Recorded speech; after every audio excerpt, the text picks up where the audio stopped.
আসসালামু আলাইকুম। সবাইকে আরও একবার আমন্ত্রণ জানাচ্ছি আমার ইউটিউব চ্যানেল লিজা ড্রিমসের নতুন একটি পর্ব দেখার জন্য। আজকের পর্বে আমি আপনাদের সাথে শেয়ার করব ঈদ স্পেশাল ঝুরা লাচ্ছা সেমাইয়ের রেসিপিটি।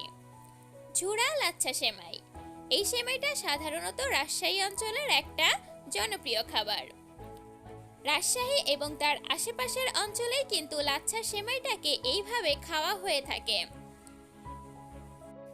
মোট কথা, আমি আজকে আপনাদেরকে রাজশাহী অঞ্চলের একটা বিখ্যাত সেমাইয়ের রেসিপি তৈরি করে দেখাবো।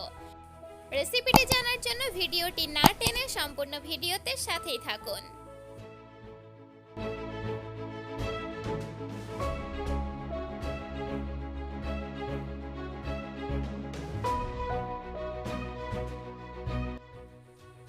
সেমাইটা রান্না করার জন্য প্রথমে চুলায় একটি প্যানে সামান্য একটু তেল দিয়ে দিয়েছি এবং কিশমিশ দিয়ে দিলাম প্রয়োজন মতো। কিশমিশগুলোকে খুব ভালো করে ভেজে নিচ্ছি।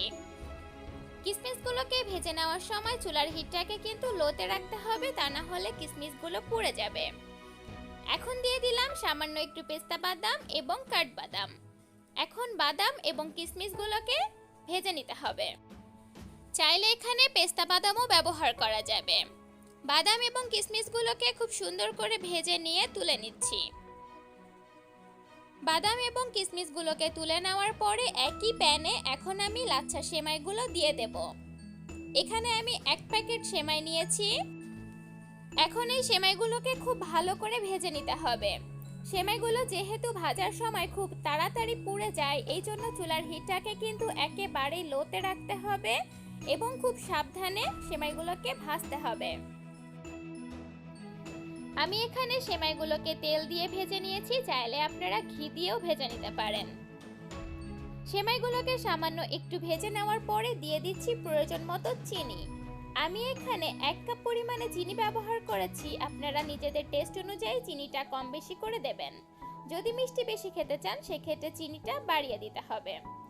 চিনিগুলো গলে যাওয়ার পরে এখন দিয়ে দিচ্ছি আগের থেকে ভেজে নেওয়া কিশমিশ এবং বাদামগুলো। চিনিগুলো পুরোপুরি গলে যাওয়া পর্যন্ত সেমাইগুলোকে খুব সুন্দর করে ভেজে নিতে হবে। চিনিগুলো পুরোপুরি গলে যাওয়ার পরে এখন দিয়ে দিচ্ছি গুঁড়া দুধ। আপনারা এখানে গুঁড়া দুধের পরিবর্তে কিন্তু মাওয়াও ব্যবহার করতে পারবেন। গুঁড়া দুধ অথবা মাওয়া যে যেটাই ব্যবহার করুন না কেন, এই সেমাইটা খেতে কিন্তু অনেক মজাদার হয়। তাই গুঁড়া দুধ অথবা মাওয়া যে কোনো একটা ব্যবহার করলেই হবে। গুঁড়া দুধ দিয়ে দেওয়ার পরে সেমাইয়ের সাথে খুব ভালো করে দুধগুলোকে মিক্স করে নিতে হবে। এখন সব শেষে দিয়ে দিচ্ছি 1 কাপ পরিমাণে কোরানো নারকেল। এই নারকেলটা কিন্তু এই ঝুরা সেমাইয়ের মধ্যে অবশ্যই ব্যবহার করতে হবে, এটা কোনোভাবেই বাদ দেওয়া যাবে না, কারণ এই নারকেলটাই কিন্তু এই সেমাইয়ের টেস্টটাকে বহুগুণে বাড়িয়ে দেয়। এক কথায় বলতে গেলে এই ঝুরা লাচ্ছা সেমাইয়ের একটা বিশেষত্বই হচ্ছে এই নারকেলটা, তাই এই রেসিপিতে অবশ্যই নারকেল ব্যবহার করতে হবে। নারকেল দিয়ে দেওয়ার পরে সেমাইগুলোকে আরো কিছুক্ষণের জন্য খুব ভালো করে ভেজে নিলেই কিন্তু তৈরি হয়ে যাবে ঝুরা লাচ্ছা সেমাই। নারকেলগুলোকে খুব ভালো করে ভেজে নিয়েছি সেমাইয়ের সাথে এবং এই ঝুরা লাচ্ছা সেমাইটা কিন্তু আমার এখন একেবারে রেডি। খুবই সহজ এবং ঝটপট একটা ভিন্ন রকম রেসিপি আপনাদের সাথে শেয়ার করলাম। আশা করছি আপনাদের কাছে ভালো লাগবে। এখন আমি এই লাচ্ছা সেমাইটাকে পরিবেশন করে নিচ্ছি। ঝুরা লাচ্ছা সেমাইটাকে পরিবেশন করে নিয়েছি উপর থেকে চেরি ফল এবং কিছু বাদাম কুচি দিয়ে। কেমন লেগেছে আজকের আমার এই স্পেশাল ভিডিওটি তা অবশ্যই আমাকে কমেন্ট সেকশনে কমেন্ট করে জানাবেন। এবং ভিডিওটি যদি ভালো লেগে থাকে তাহলে আমার চ্যানেলটিকে অবশ্যই সাবস্ক্রাইব করে আমার চ্যানেলের সাথেই থাকবেন। সেই সাথে লিজা ড্রিমস নামের আমার যে ফেসবুক পেজটি রয়েছে সেখানেও লাইক এবং ফলো করবেন। এবং ঈদ স্পেশাল আমার চ্যানেলের অন্যান্য যে ভিডিওগুলো রয়েছে সেগুলো অবশ্যই ফলো করবেন। ঈদের সময় কিন্তু সেমাইটা প্রত্যেকের বাসাতেই রান্না করা হয়। সচরাচর দেখা যায় সবাই কিন্তু দুধে ভেজানো সেমাইটাই বাড়িতে রান্না করে থাকেন।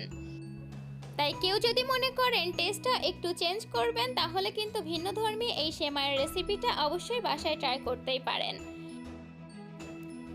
যদিও লাচ্ছা সেমাইটা দুধে ভেজানোর পরে খেতে অনেক মজাদার হয়, কিন্তু তারপরেও ঝুরা এই লাচ্ছা সেমাইটাও কিন্তু খেতে অনেক ভালো লাগে। তাই অবশ্যই আসছে ঈদে আপনারা একবারের জন্য হলেও আমার এই রেসিপিতে ঝুরা লাচ্ছা সেমাইটা ট্রাই করবেন। খুবই ঝটপট এবং কম সময়ে খুবই মজাদার একটা রেসিপি আপনারা বাসার সবাইকে আশা করছি উপহার দিতে পারবেন। সবাইকে অনেক ধন্যবাদ এতক্ষণ সাথেই থাকার জন্য।